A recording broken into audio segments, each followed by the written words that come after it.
Welcome, everybody. Thank you so much for joining us today at Homemade. I'm Chef Diana, and I'm joined today with a registered dietitian with our partner Providence, Megan Karch. Megan, welcome. Thank you so much for joining us and helping us today answer some questions. We really appreciate you being here. Thank you, Diana. I'm so excited to be here, and I'm so excited about this recipe. I've never made crackers before, so I can't wait for you to show us how it's done. Well, I've tested this recipe a couple times at home, and it's going in my repertoire, and I'm serious. It's so good. So both the crackers and the soup are absolutely delicious. So again, I'm Chef Diana, and it's my second class here at Homemade. I could not be more thrilled to be back. I taught my first class at the end of January. Some of you may have been here, and I appreciate you if you were here coming back. It's a little nerve-wracking. I've taught culinary arts for 30 years, but there's a lot going on here that you don't see. And they are super professional. We've got our wonderful tech people, and Chef Kat is here today to moderate and help you in the chat with any questions you might have. And it's a lot. So I'm so happy to be back. I went home after that first class that I taught, and I watched it back, the class, and that was torture. That was serious torture. And so I learned a lot from that experience, and I have this. I got it, and I have total faith in Chef Kat and Mikhailo. You guys are awesome, and they're here to support me, and so I love seeing these faces. Anybody cooking from home today? We've got some people. I can see some hands. Yes. Yay. Okay, it's wonderful, wonderful, wonderful. So just a couple of things before we get started. Megan, if Megan wants to weigh in on this too, I practice Providence is really near and dear to my heart. I have two beautiful daughters that were born there and many years ago. And also I'm a 21-year breast cancer survivor, and I had my treatment at Providence Hospital. And super, just wonderful care, whole holistic, whole body care.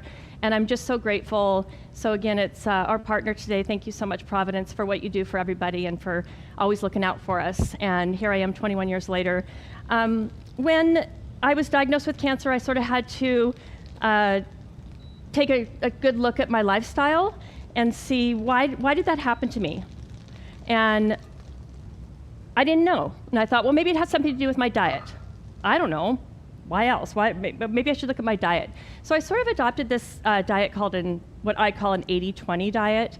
And it means 80% eat nutritionally, delicious, right? There's way to eat nutritionally. Megan, I know you're going to shake your head on this and weigh in, but that is so delicious, like the soup that we're making today. And then 20%, I also decided after that diagnosis that I didn't want to deprive myself of things that I enjoyed.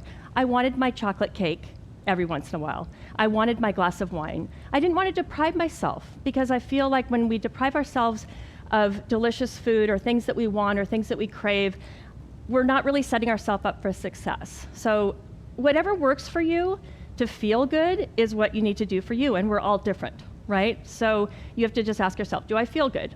Does this soup make me feel good? Do I feel satiated? Do I feel full? So I love this dish and the crackers that we're making today.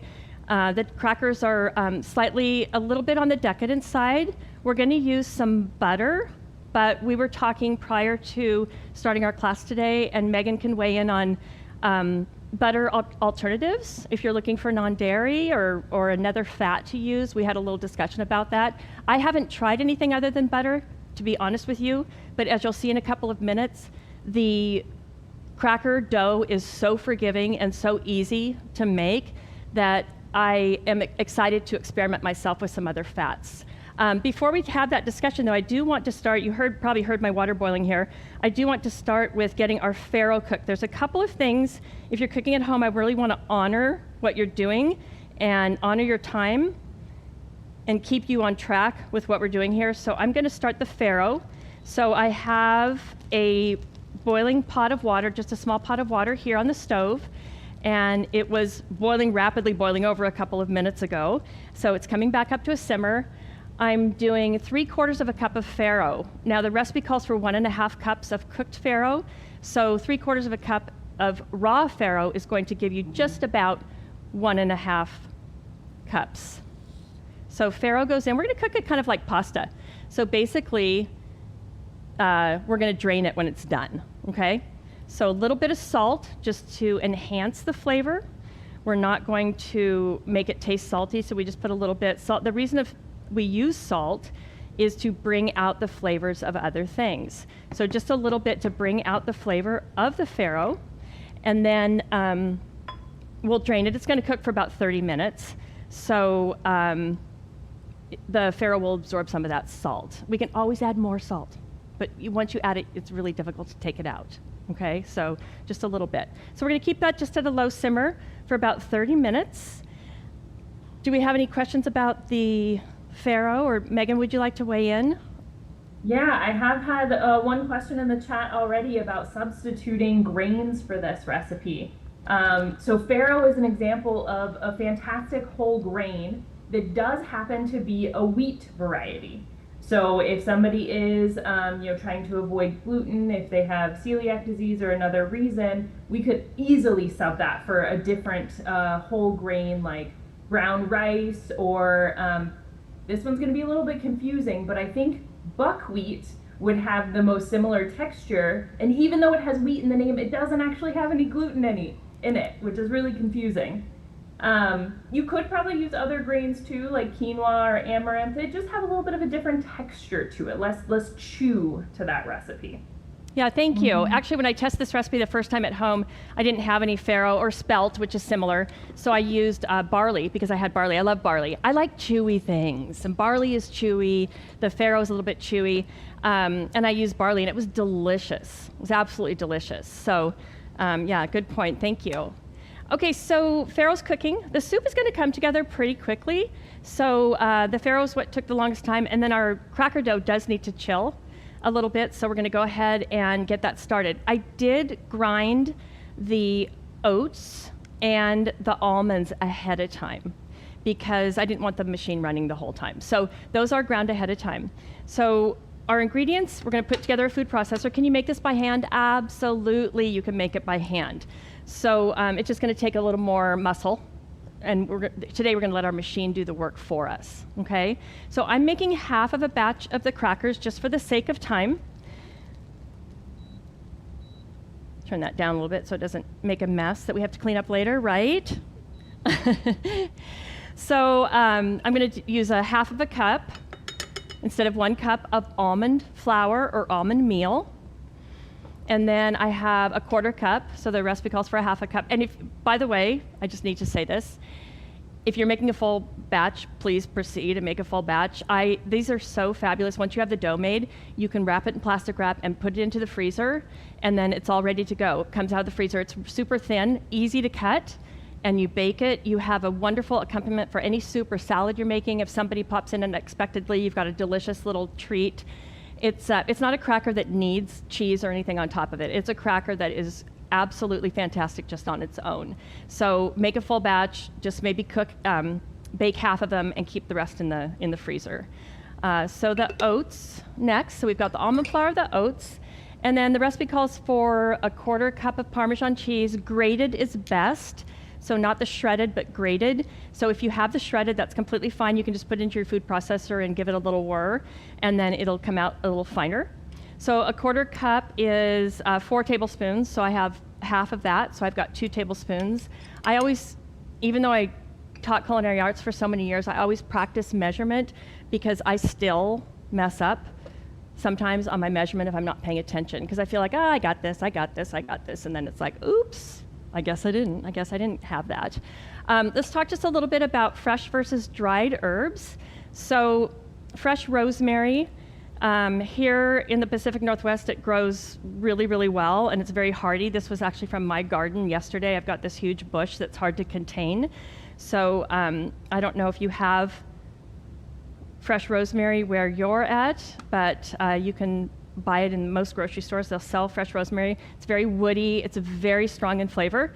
So I just pulled the leaves backwards with my hand to pull the leaves off. Of course, it's been washed and dried ahead of time, right? You always want to wash everything. This is the dried rosemary. You can completely use the dried rosemary. It works fine. General rule is to use twice as much of a fresh herb as dried. So if the recipe calls for 1/2 teaspoon of dried Rosemary, use 1 teaspoon of fresh. And the reason for that is if you think about the fresh herb, as it dries, it's losing moisture, so it's concentrating the flavor. It's losing moisture, so the flavor gets concentrated. So general rule is to use twice as much fresh as dried. So we've got just about the amount that we need there. We have dried thyme today, not fresh thyme, so we'll use a little bit of that if you want to. Your herbs can vary. You can totally vary your herbs. I would stay away from the delicate herbs like cilantro, maybe not in here, or chives. Especially because not. it's being baked. You want something that can handle that Absolutely, heat. absolutely. So the hardier herbs that we're using today, thyme is hardy, oregano, marjoram are hardy, rosemary's hardy. So I would stick with the hardy herbs. And then just finally chop the herb. The machine's going to do some of the work, so you don't have to chop it super fine. And then the next ingredient that we have is salt and pepper. Now we are using a salty cheese. We're using Parmesan cheese today. So I'm going to go pretty easy on the salt, but I certainly am going to add it, again, to bring out the flavors of everything else that we're putting in there. So a little salt, a little black pepper after the rosemary, and thyme, whatever you're using.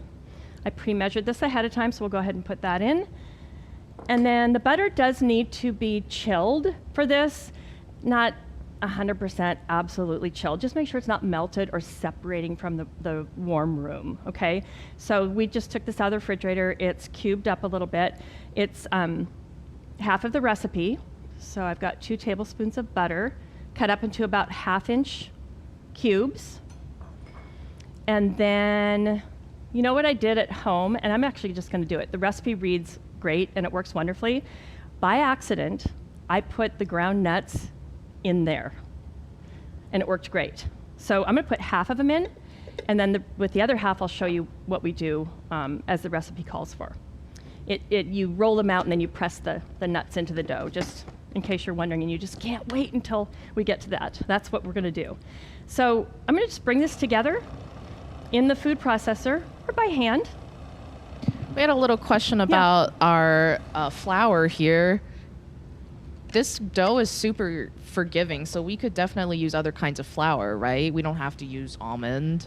I don't see why not. I've only done it with the almond, but I don't see why not. It is, you'll see in a minute, it's very, very forgiving. It's a little bit wet, and it's what we call a short dough, meaning it's high. It is high in fat. Of course, you don't eat a lot. You just eat a small amount, so you're not eating a stick of butter or half a stick of butter. But it's what we call a short dough. So if it's not chilled properly, it might be a little difficult to handle. But once again, I just want to let you know that I haven't tried that, but I don't see why not. So the ice water, we're not going to maybe put the whole amount in. I think it says 2 to 4 tablespoons, and I'm doing half. So you're just going to put the water in just until the dough comes together. Now, another thing that's really wonderful about this recipe is that wheat flour, has proteins that have gluten-making capabilities, okay? So gluten is what gives baked goods their elasticity and holds things together. So when you're making a dough like a pizza dough or a bread dough, let the machine run. Let that gluten develop. Flour needs water or liquid, and it needs energy to develop. So we put our ingredients into a food processor or a mixer, and we're making pizza dough, and we just let it go because we want chewy pizza dough. We want chewy bread. But we don't want a chewy cracker today. We want a really nice, flaky, crispy cracker. We don't want a chewy chocolate chip cookie. So we need to really control the amount that we mix that and we call it overdeveloping the gluten. If you over-mix a cookie or a muffin, you're going to get a chewy muffin or a chewy cookie. Okay, so what's nice about this recipe is that we don't have the gluten in there. So if you mix it a little bit longer, or it hasn't quite come together, I'm just going to go a little bit longer than that, it's fine. You're not going to it's not going to mess it up. Okay, you definitely want to stop before the machine gets too hot and starts basically kind of cooking our dough in there. Basically, this is a great time that I do want to mention. The recipe calls just for oat flour. So oats are naturally gluten-free, but they are often processed on equipment that also processes wheat. So if you are truly gluten-free, it is important to read the label and find a gluten-free oat. Thank you, Megan. That's great. We had that discussion earlier too, because it's confusing, isn't it?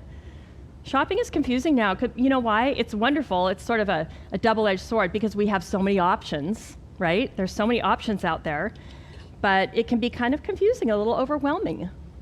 Absolutely. There's so many options, and now with food labeling, we're seeing labels with food has this thing, and then we're also seeing it labeled as food does not have this thing, and then it just doubles up all of the verbiage on the packaging and makes it even more confusing.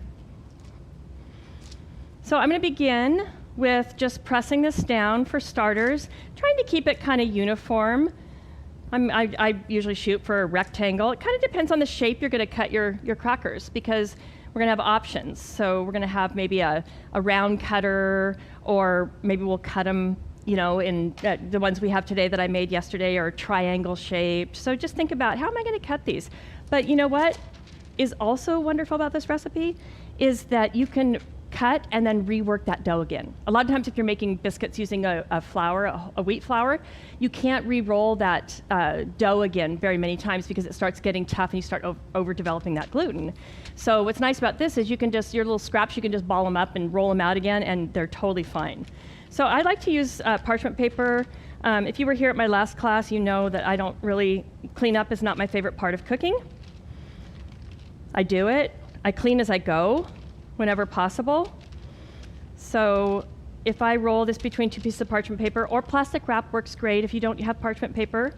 Parchment paper is different than wax paper. So you don't want to bake on wax paper. You want to buy legitimate parchment paper in the grocery store. Most grocery stores sell it in a roll like plastic wrap or foil. Don't worry about getting it real thin right now. We're going to roll it again. I'm just rolling it thin enough right now so that we can chill it in the amount of time that we have. Okay, so maybe about between 1/4 and 1/8 of an inch thick. And I'm just going to keep it between these pieces of parchment paper. And then Chef Kat, I know you're busy over there, but do you mind just sticking that in the fridge real quick? Chef. Thank you so much. You're awesome. Thank you. So we're going to just let that chill, and then for rolling out, I have the rest of the ground nuts, and I'm sticking with the almond theme today. So you can use hazelnuts, you can use pretty much any other nut. We're using almonds today, but pecans, walnuts, all super healthy, high, good quality, healthy fats for us. So I'm sticking, the whole theme today is with almonds. So I've got ground almonds and a little extra ground almond flour for rolling out, which will be helpful because it's going to be a little bit of a sticky dough. Okay, so if we don't have any questions about the crackers so far, I'm going to go ahead and move on to our vegetable prep. And we've got a lot of vegetables to prep. We have a lot of vegetables to prep. And I was so happy to see one of my favorite words, cruciferous. Yeah. Cruciferous. We've got stuff from the cruciferous family. So the cruciferous family is our cabbage. This is a regular, beautiful head of green cabbage. This cabbage is a Savoy cabbage. It just has a little more veininess to it. It's a little more delicate. Any of these cabbage will work, okay? Any of them will work. And then we were also able to find something that I've never worked with before. This is actually a Napa cabbage, which is used sometimes in a lot of Asian dishes, salads or stir fries. And it's got a little purple, beautiful purple color to it. It's so pretty. Yeah. So what vitamin are we going to get from that? Our registered dietitian on duty here with the purple. Is that going to add any nutrition? You're absolutely right that the color is visual representation of nutrients that we get inside of our food. So when we talk about kind of vegetable intake guidelines, yes, we say things like eat 5 servings of fruits and vegetables every day, or aim for so many cups. But we really do want you eating the rainbow. It's important to have our dark leafy green vegetables, our red, orange, yellow vegetables that give us those good carotenoids. We want those dark purple, blue things with our anthocyanins. So there's a lot of really important nutrients represented by different color. Yeah, so that was fun. Even though we're making green minestrone today, so we're not going to use it. But different options. So what I'm trying to get to here and make the point is that we don't want you to make this soup and go out and buy a whole bunch of ingredients just as the recipe says. What's so wonderful about this soup is that you can literally open up your vegetable drawer if you've been cooking this week or you went shopping a week ago. See what you have.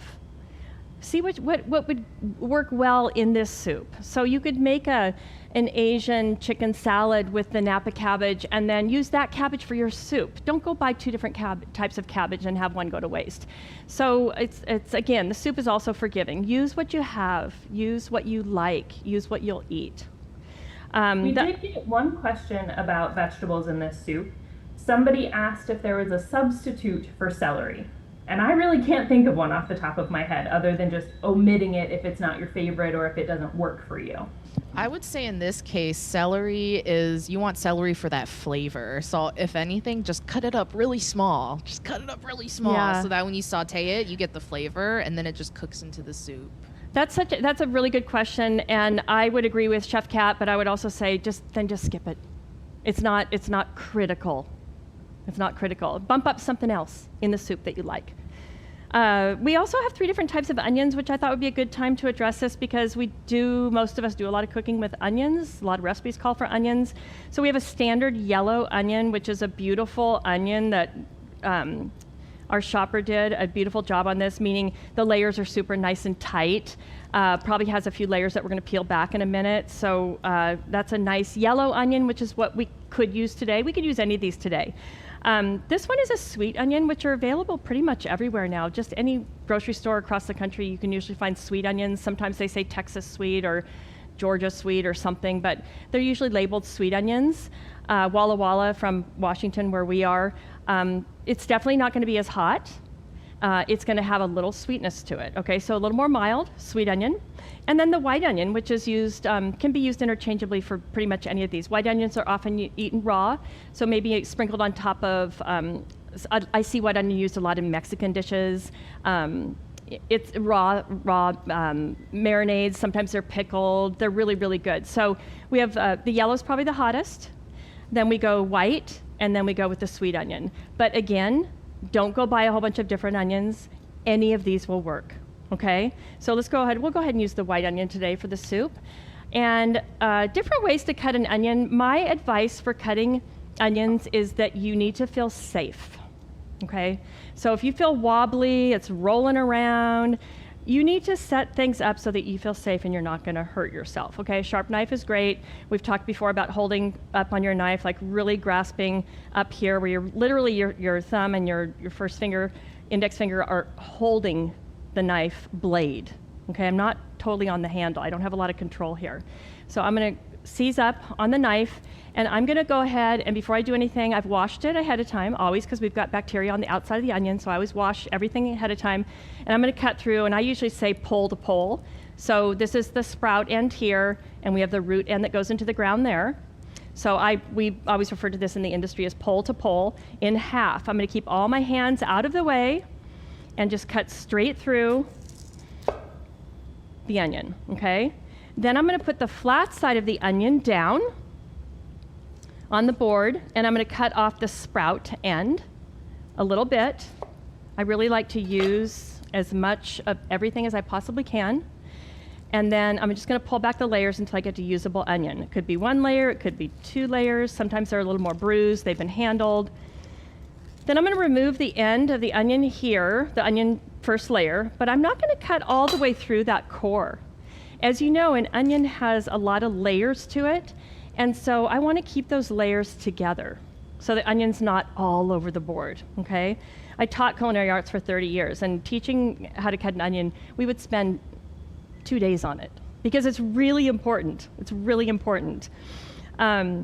And usually there's pieces of onion just everywhere. Wouldn't that be funny if that happened to me today? Every time I chop onions, there's always onions everywhere. Oh, yeah. Well, maybe I can help you. Maybe I can help you with that. You're very talented, Chef Kat, but maybe I'm going to put the flat side of my hand on top of the onion, keeping my digits that I really cherish and love, all 10 of them, out of the way, and just put some weight down.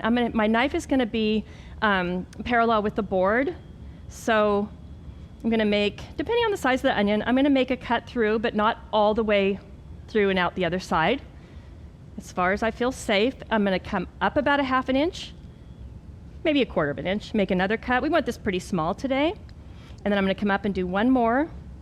And see, it would actually be very difficult for me to cut myself. I'm cutting away. The blade from the knife is going away from me. My hand is on top. My fingers are out of the way. It would be difficult for me to cut myself. Not that I couldn't do it, because if anybody could do it, I could do it, but difficult, okay? And then I'm gonna make some cuts this way, depending on the size today. Now the recipe does say diced onion, which is a little bit vague. So with the experience that you have, and you all are here because you like to cook and you have some experience, at least cooking at home, that a lot of cooking is just common sense. It's like, what am I making? How long is this gonna be on the stove? Think about how I'm eating it. How big should this onion be? So I would say we don't have to go like a mince, which is really, really, really small. Maybe a small dice, which is like 1/4 inch. So again, I'm gonna take my knife, flat side is down, and cut across about 1/4 inch. These Schmidt knives are nice, aren't they? Those are great knives. I brought my own knife from home today, and I didn't even unpack it. I was just saying in the chat, this is why it's so important to have a sharp knife. This is a knife. It is important. Now, when I get down here, it's starting to feel a little unsafe and a little wobbly. So that's when I put the flat side of the onion down, the base. Now I've got something stable, and then I'm gonna take my knife and just make some little 1/4 inch cuts this way, all the way to the core. And then I'm gonna do what we call rocking the knife. So I'm gonna keep the tip of my knife on the board, and I'm just gonna come across like this, all the way down to the core, keeping my fingers like this, out of the way. And then I'm gonna rotate the onion, dice across, rotate the other way, and all my onion is in one neat little pile here, and all I've got left is this last little bit of the core. Okay, so I always like to teach that. I know a lot of you have been around here a long time, and maybe you've seen some different ways. So often one way doesn't work and the other way works better. Knife skills are so important. Knife skills are so important. The more you do it, the more comfortable you get with it, and speed will only come with your comfort. That's so true, so true. Thank you. So I'm going to go ahead and pull the farro because it's finished, and just drain it over the sink.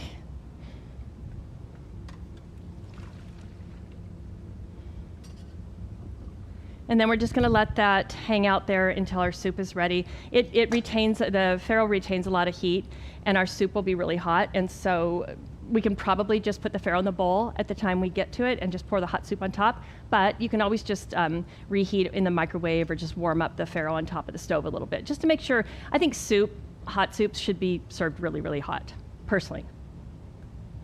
Let me just talk about garlic. These are the first two things. I think, well, the celery actually needs to go in too, so we'll do that next, and then I'll talk about garlic. Celery, washed, trimmed. Let me go ahead and get this pan on a little bit. That's getting hot. Actually, we're going to go ahead and put our olive oil into the soup pot, and then we'll get our onions started. We're not looking for a deep caramelization on this. We're just looking for, I refer to it as sweating the vegetables. So I'm going to turn that up just a little bit until I hear something and I see something. But I don't want caramelization. So we're going to look for a beautiful, vibrant green color on this soup. And I'm going to sweat the vegetables, meaning, just like if we were sweating, we're releasing moisture from our body. So we refer to that cooking term as sweating. So we're releasing the moisture in the onions, concentrating the flavor, and having whatever's in our pot, which we're going to start adding different things, and having those flavors meld or marry together, okay? So we'll get those started, and then we'll just throw the celery right on top as soon as we get there. Celery's been washed and trimmed. And again, we don't want the celery up this way where it's rolling around, which is a little bit unsafe. I like to have a flat, steady surface. I'm going to go ahead and cut it in half so it's a little more manageable to handle. And then turn it over. Again, I always like to do this little claw hand, we call it the claw hand, with our fingers out of the way, and we'll aim for around the same size of the onion. Okay, so just strips. Now see, if I had that whole big long piece of celery, it'd be kind of difficult to make those little strips. So always feel comfortable and safe when you're cutting, when you have a knife in your hand. And then the rocking of the knife.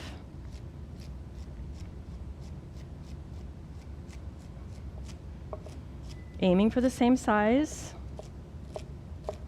We don't have to be perfect with this. And then we'll go ahead and put that. The onions are doing a nice little sizzle. We'll keep an eye on them so they don't caramelize. Caramelization is a wonderful way to cook things, meaning we're caramelizing literally sugar, which is in onions and celery and garlic and everything else. But sometimes you want caramelization. Maybe if you're searing a piece of steak or something, you want a nice crust on it, a nice sear. If you're making French onion soup, you caramelize the onions for that. But sometimes recipes you don't want to caramelize. So it's just controlling the heat and the time. That's all it is. Okay, so let's talk about garlic for a minute. Recipes that call for 1 clove of garlic. This is, again, one of the common sense things, okay? So this is a clove of garlic here, and this is a clove of garlic here. They really vary in size. So when I write recipes, I like to say a medium garlic clove or a small garlic clove, or just something that tells us as cooks that like to cook, that know garlic, have cooked with garlic before, like give you a rough amount. Now we're making a soup, so it wouldn't really matter, but we do want a nice garlic flavor in there. So I went ahead and peeled 2 sort of medium to large-ish garlic cloves. And a little trick that a chef taught me a long time ago was that if you see this little green center in the garlic clove, that could impart bitterness into what you're making. Okay, what's happening here, and I'm just going to cut it in half so you can see, what's happening here is the garlic is trying to grow again. It's trying to sprout. And so this little green inside here can turn things bitter. Now with this soup today, does it matter? No, it doesn't matter. We can put it in there. But if I was making a salad dressing, a small amount of salad dressing, I really might want to take that little green shoot out. Sometimes it's actually literally coming out of the garlic clove. So then you'd want to remove it. Okay, so just for future reference, if you're making a nice delicate salad dressing or something, you might want to do that. I like to use this microplane for garlic. You can chop it by hand. Works completely fine. I like to use the microplane. We do often, you have to be careful though, because sometimes we use microplanes for baked goods, maybe zest that's going into a cookie or a bread or something. You definitely want to wash it really, really well so that all the garlic is removed and you don't get garlic orange. You don't want garlic in your orange cookies. zest. So, but it is nice. It makes things easy as long as you keep your fingers away from the blades, which is always a good thing. I have injured myself on a microplane before. I have too. And when you buy them new, when they're new, they're sharp. They're really sharp. Yeah. Okay. So we will get all that wonderful garlic out of there. And I'm going to go ahead and put in these little extra pieces that spared my fingers. Add those as well. Okay, so that's all that's going to go in the soup right now as far as vegetables. I wanted to show you a technique. This recipe is very, very well written. And if you follow the recipe just as is, it's fabulous. It works great. So we're going to do a blanching and shocking of the vegetables separately, though. And the reason I'm going to do that is I like things crunchier. I want the vegetables to be crunchy, not raw, but not cooked all the way through. And I want to keep their vibrant green color. Okay? So the cabbage we could actually go ahead and add, because we'll add that soon, because that's going to not change color too much. So we will go ahead and add that pretty soon. But I'm going to show you just a little bit different. Just because we don't have a whole lot of time, I want to show you something new. If you follow this recipe just as is, it's wonderful. It's delicious. I've done it. But I thought I would just show you just a little tweak on the recipe so that you can just file that away if you want to try it. The cabbage has been washed. Again, safety is really important. I'm not going to try and core it like this, holding it and then putting my knife towards my hand. I'm going to go ahead and create a safe space and just cut it down towards the cutting board in half. And then I'm going to cut it, take the core out. There's just a little piece of the core here, which we will compost. And the recipe says to slice it, which again is a little bit vague, but you can use your own judgment for that. So slice, just think about, we're going to be eating this with a soup spoon, so we definitely want a size that's going to fit in this soup spoon as we eat it. We don't want a big, long sliver where we're kind of trying to, it's awkward to eat, right? So that's something to think about. So I'll just cut it into, cabbage heads are going to vary from what you get in the store in size, density. Again, here I'm getting just like the onion. Remember we got a little wobbly there? So let's go ahead and find the flat base, feeling safe.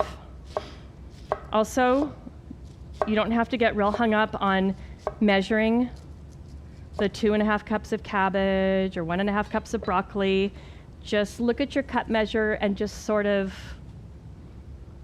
estimate. Okay, it doesn't really matter if you've got an extra 1/4 cup of cabbage in there. Just more nutrients and more delicious stuff to eat, right? So we'll go ahead and put the cabbage in. And then before we start blanching the vegetables, I'm going to roll out the dough. I think this would be a good time to make that transition. So I didn't really have anything to be too concerned about on my cutting board. So I'm going to go ahead and just give it a quick wipe down with a sanitizing towel. Turn the stove up just a little bit. Thank you, Kat.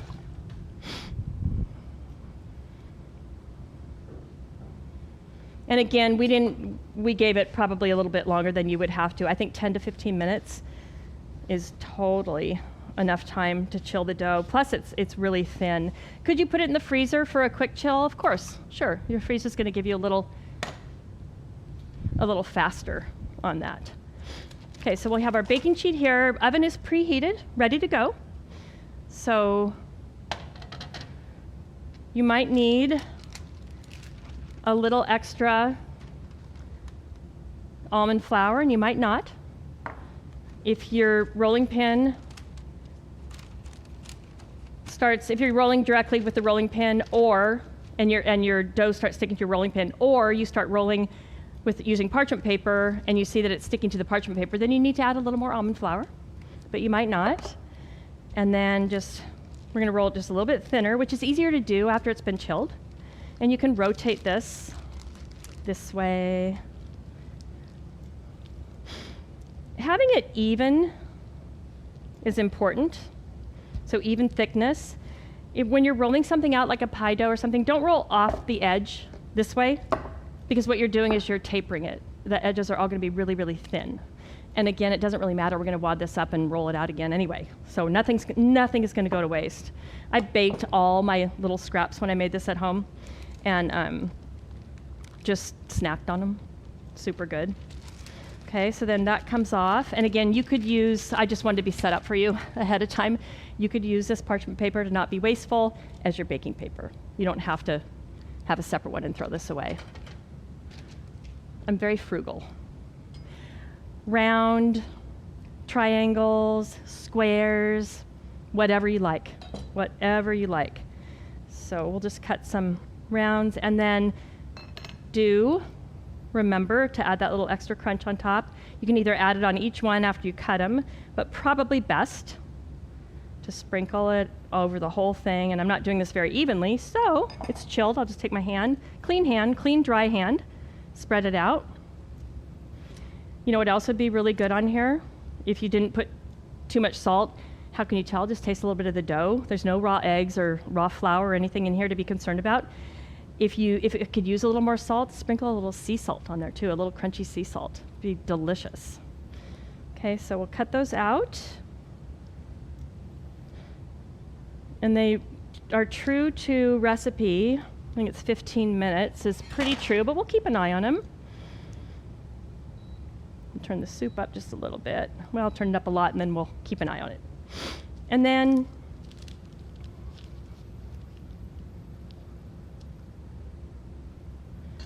These are going to come off onto the baking sheet. How's everybody doing? I see some action in the kitchen on the screen. So exciting. Got People are some busy. folks cooking along with us. Yeah, I love that.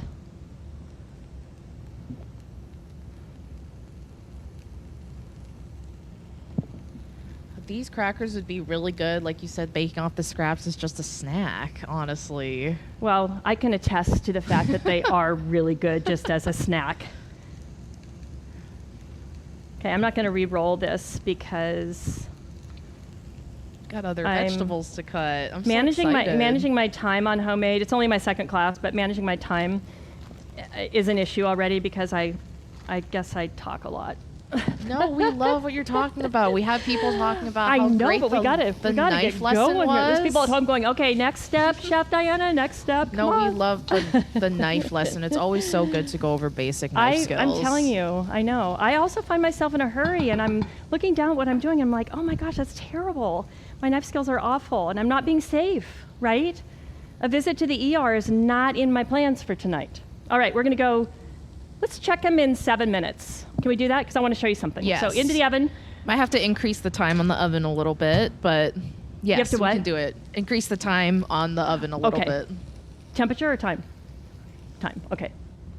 So what I like to do whenever I'm baking anything is I like to rotate the item halfway through the baking process. And the reason for that is most of our ovens, mine included, has hot spots. So if you've ever baked a pizza, a cookie, batch of cookies, and you've baked them and it's like, oh, why are the ones in the back done and brown and the ones in the front aren't done yet? It's because our ovens don't have even heat all the way through. So I always rotate items when I'm baking halfway through, at least once. Now the trick to that is that you need to open and close the oven quickly so you don't release the heat into the room, warm up the room and cool down the oven, right? You want to keep the temperature in the oven consistent. So you do have to pay a little more attention with that, but I always rotate at least once, okay? And again, quickly and carefully. Okay, we've got nice sweated vegetables here. At this point, we're going to add our broth. We're using chicken broth today. You can use a vegetable broth. I wouldn't recommend water. Personally, it's just a personal opinion, which is all I'm teaching you here. Remember, everything is just my opinion. It doesn't mean it's right or wrong. It's just my opinion. And my opinion is that you're just not going to get enough flavor with water. So they make really good quality vegetable stocks now on the market that I would recommend a vegetable stock if you want to keep it vegetarian. I think it's also important to say that you should buy the no sodium or low sodium Thank chicken you. stock as well. Yes, because you can control the amount of salt that you put in there. So absolutely, low sodium, healthier, more control over that. I wanted to mention that with butter also when we were talking earlier about butter, because I always buy unsalted butter because then you can control the amount of salt that goes into your dish. Unsalted butter it tastes fresher. Sometimes I've literally bought salted butter, or it came across somehow to me, because I don't know when the last time I purchased it myself, but it was actually too salty, just as it was, as I bought it. So anyway, just I like to use low sodium stock for sure, and then control the amount of salt, and unsalted butter, control the amount of salt myself. Again, think about that soup spoon. So we're going to cut the broccoli into what we call broccoli florets. It's been washed. I'm going to save some of these stalks for a salad later. I don't waste anything, hardly anything. My favorite thing is leftovers. I talked about having the cracker dough in the freezer. In my house, it's funny. My family teases me. I call it having things like that in the freezer, like a big batch of soup or crackers or something that's delicious in the freezer, ready to go. I call it money in the bank. To me, it's like having money in the bank. It's like, oh my gosh, let's put this in the freezer. It's money in the bank. It's sort of a joke at our house, but I love it. it's nice. It's comforting to know that something healthy and good is there that you made yourself. You don't have to rely on ordering the pizza or whatever. So broccoli's just about ready to go. The water, I'm going to turn it up just a little bit so it comes to a boil quickly. Waiting to add the salt. Thank you. I'm going to rotate halfway, and then we'll go another 7 minutes. And then we'll take a peek at them. They're doing really, really nicely. And then the zucchini is the last thing I think that has to go in here. I've washed it. I'm going to cut off both ends, just a little trim. Salad or no, maybe not the stem end, maybe the other piece. And then I'm going to take the zucchini and cut it in manageable pieces, just as I did the celery. And then I'm going to go ahead and cut down around the interior, the middle, the seeds. Okay? This is actually a really, really nice zucchini. It's not super watery and seedy like a lot of them are. That can totally go into our soup. Sometimes you are, with a cucumber, it's like a cucumber or a zucchini, you cut around, and this is like all watery and whatever. This is nice and dense, and actually that can totally go into our soup. And then I'm going to cut nice diced zucchini, soup spoon sized. Water's boiling. And zucchini's also just a really good vegetable for you, right? Yeah, saute, caramelizes. Zucchini caramelizes really nice. You put a little caramelized on it, onion, garlic, a little tomato product, right? Ratatouille. Oh, I think your oven turned off. You just got to press the start button. Oh, that would be helpful. Boom. Is it good? It's bacon. That's okay. It's preheated. It's telling you it's preheated. Okay. Good to know. Thank you. Okay, so again, my claw hand cutting across. Small diced zucchini. These vegetables are going to cook really, really quickly. Oh, the kale. I've got the kale still. I got to get going here. Actually, once these are prepped, it'll go really fast. And we can just add a little bit of the kale for now. So kale. Beans can go in pretty soon too. We've got a can of white beans, cannellini, northern white beans. It doesn't really matter. It's super nutritional. So what, Megan, we've got the beans, so we've got legumes, we have the whole grains, we've got all these cruciferous vegetables. I mean, and the soup tastes really filling and really decadent. So this has been washed. I'll let Megan talk while I'm doing this, but I just I'm pulling the stem out, the ribs out here.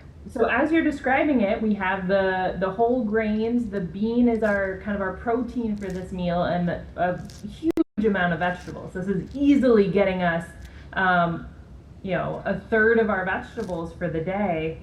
It is a fantastic meal. It's going to have tons of fiber. It's going to keep us full for a long time. It's going to feed our good, healthy gut bacteria that we want living in our intestines.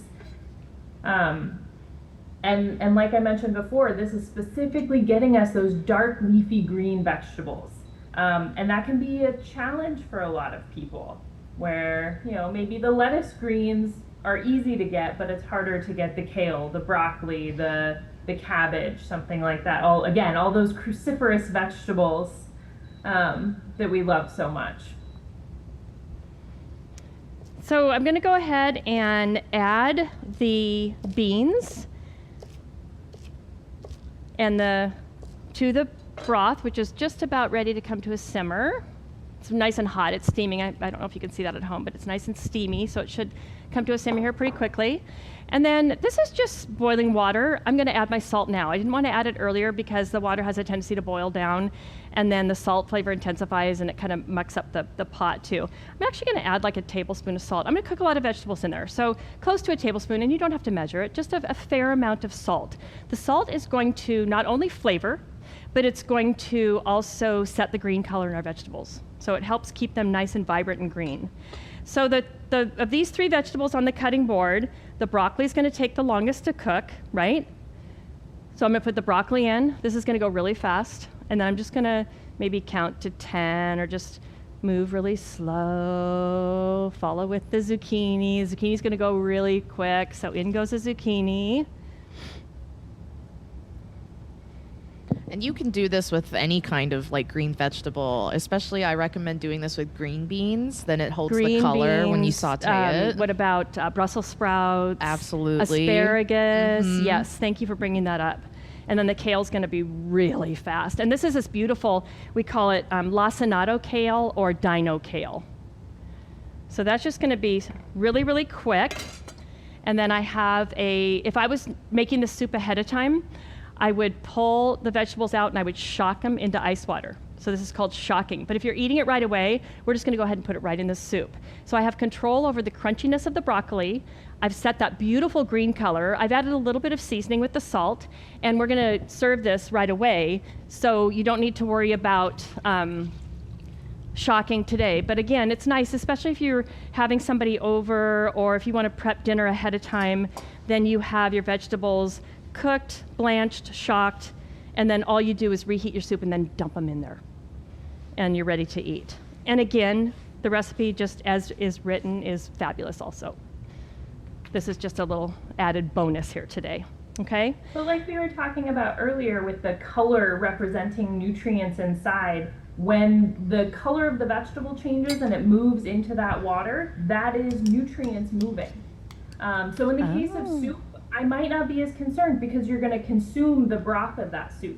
But say we're just, blanching, boiling our vegetable, and then we throw away that water, we're missing out on all of those nutrients too. Yeah, those vegetables really got super vibrant in that water. Pretty? Yeah, they're so pretty. I don't know what would happen to the purple Napa if we put it in there, but I'd sure like to find out. It's kind of a gamble. Some red things keep their color and some things lose their color, so.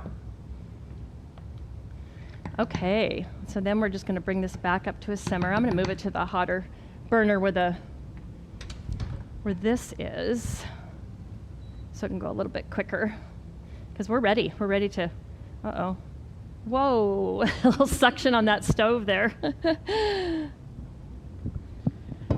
It's really surprising, like, once you get all that prep done, that soup just comes together. Right. And, for the sake of the class, I definitely wanted to show a couple tips on knife skills, even though I know Chef Joel and Chef Jenny do an excellent job with that. If they're returning homemakers here, they do such a good job with that. But I don't think, as you mentioned, I don't think it hurts to ever review that again, right? So here we go. Absolutely delicious. Let's see, that burner shut off. Stove's been working well for me today, huh? Until now. That's okay, it's nice and hot. Optional things to put on here. So we have our farro, which is in the recipe. So here's the farro. And I could talk about herbs forever too. There's beautiful fresh basil here. I keep it in ice water. And even if in the refrigerator, I keep it in ice water. So it stays, basil is a delicate herb and it wilts really, really easily. So I keep it in ice water, I refresh it.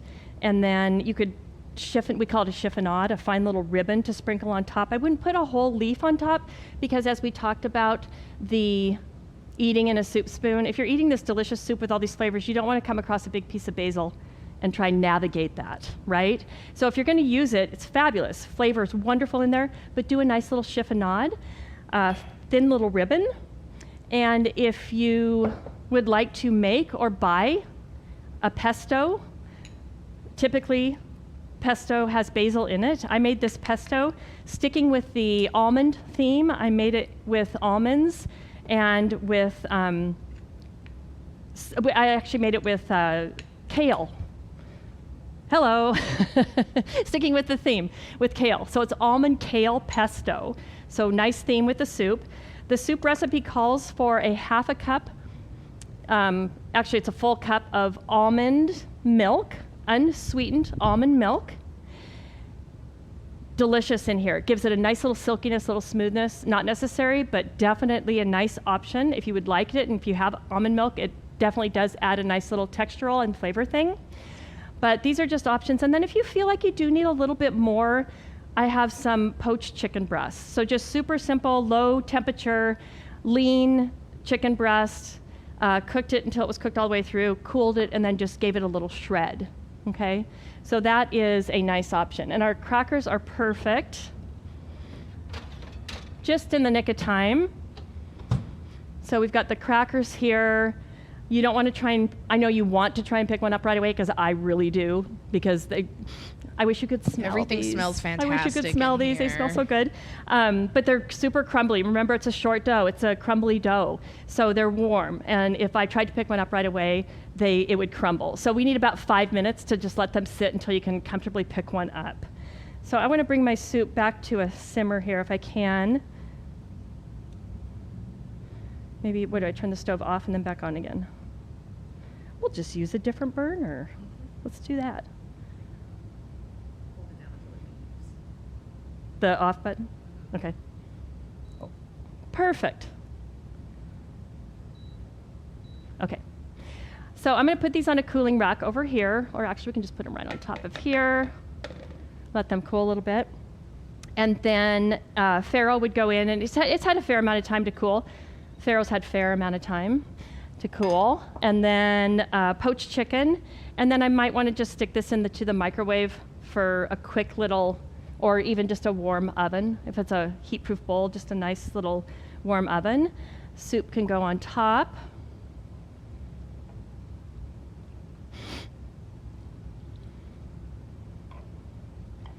And it's so beautiful. Do you see the bright color of the broccoli? It looks And so it has good and some vibrant. crunch to it. And then a little pesto. You could either make more sense to sort of drizzle it around, right? So disperse it. And then these are the crackers that we made ahead of time. So I cut these ones that I made yesterday into a triangle shape. And it's a delicious meal. How we doing? We're doing this so Anybody? Oh, good. somebody, who is that? Lena. Is that Lena? Yes. Oh, you beat me again. Wow, beautiful. Good job, Lena. Oh, that's so fun. Just got chills. Look at, oh, we've got more. Oh, beautiful. Nice job, everybody. Oh my gosh, thank you so much. Megan, it was so fun to be with you today. Do you have anything to add before we sign off? Could we get Where's my soup? Are you gonna? I Oh. want a bowl. You know what? Nobody ever usually has to remind me to eat. No problem. got a Thank little you. taste That's a first. I know it's good. I mean, just looking at it. Mm-hmm. You're gonna get over here pretty soon, aren't you? For sure. It's so good. And the broccoli is beautiful in color and crispy. Delicious. Again, for me, it's a little, tiny bit under-seasoned, but I can add a little salt at this point, right? But if I'd added too much in the beginning, I can't take it out. So after we sign off, I'm gonna add a little salt and finish that. Oh my God, so good. Thank you so much, everybody. Homemakers, enjoy. Make sure, and our next class is herb-crusted rack of veal, which is on March 5th. And just really wonderful being with you today. Thank you so much. Enjoy, keep cooking. Hope to see you next time.